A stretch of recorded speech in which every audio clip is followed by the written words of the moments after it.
Hello student, earlier video I have already started this chapter, so today we will continue the next part. Now let us start. Now you have to create a database. So here, to view the existing databases on the MySQL server, the command is show databases. So when you type show databases, you will get a list of database present or available in that computer, and you cannot create with the same name a new database again. Once again, so project, practice, so here whatever is given you can use this, but you cannot create with the same name one more. Okay, so if you want to create test, you have to write here test 1, test 2. Okay, otherwise you have to change the name. You cannot use the same name for different databases. So that is the first thing you have to do, show databases. So and then you will go to create database. Okay, then you have to write the name and you have to use semicolon. So you have to write this command, create database, and then you have to write the name of the database, if whichever is not available here, and then you have to close it and press enter. And when you will press enter, if it is not present in the list, then you will get a message like this, create database. Suppose here is school, then you will get a message, query okay, one row affected. If this sentence is coming, that means your database is created. Okay, and then you can use school. Now school is ready. Now you have to use the school database. So after using this database, you can enter whatever datas are there. You can just enter in this school database. So here example is given, you can just see. Selecting a database to work. So suppose you have already created the database, you want to select it. So what you have to do, use database name. Now you have to write the name of the database, use. Suppose here you see you are creating a new, then you have to type a new name. Suppose you have already created and you want to continue in that database, then you have to use the use command, and then in this way you can use school, and then the database will come, and then you can just enter the details whatever. Removing a database. So here, to remove a database means what? To delete the database physically. The entire data and all the related objects inside the data are deleted permanently, and this cannot be undone, means you cannot redo. Once you remove the database, you cannot bring it back. There is no undo option.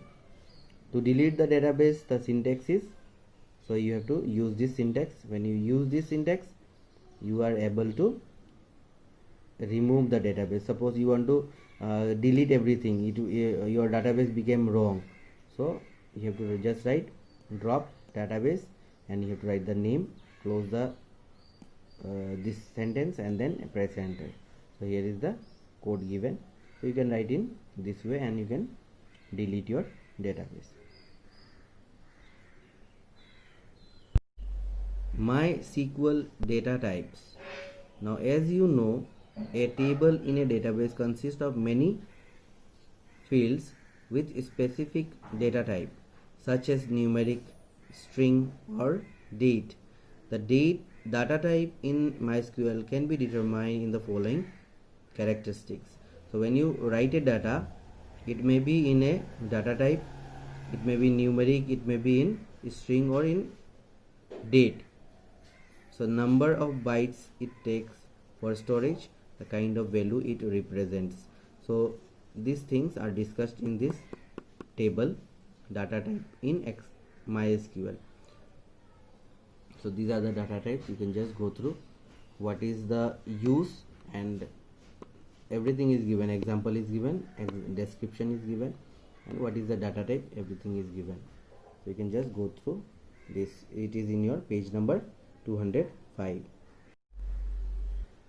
So this data type is also given in the next page. You can just see it. You study by yourself, you will understand.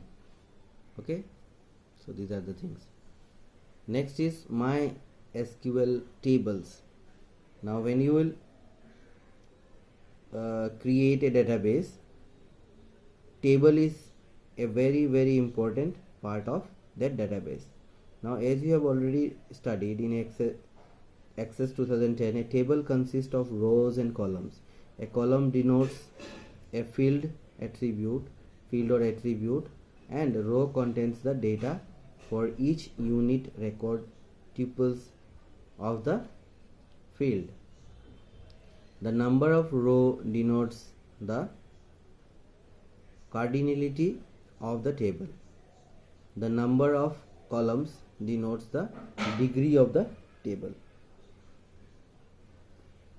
Rules for naming a table.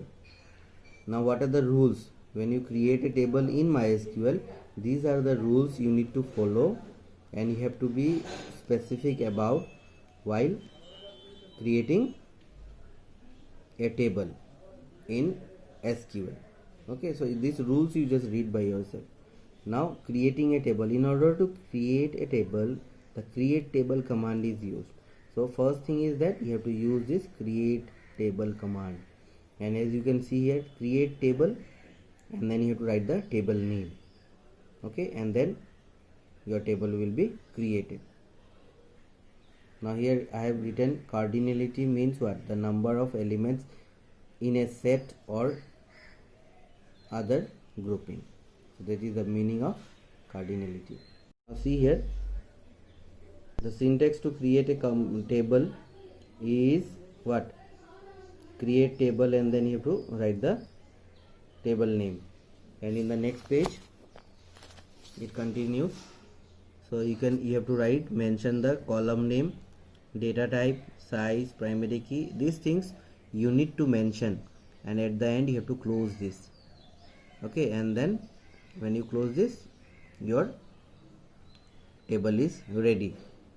The column name specifies the name of the column.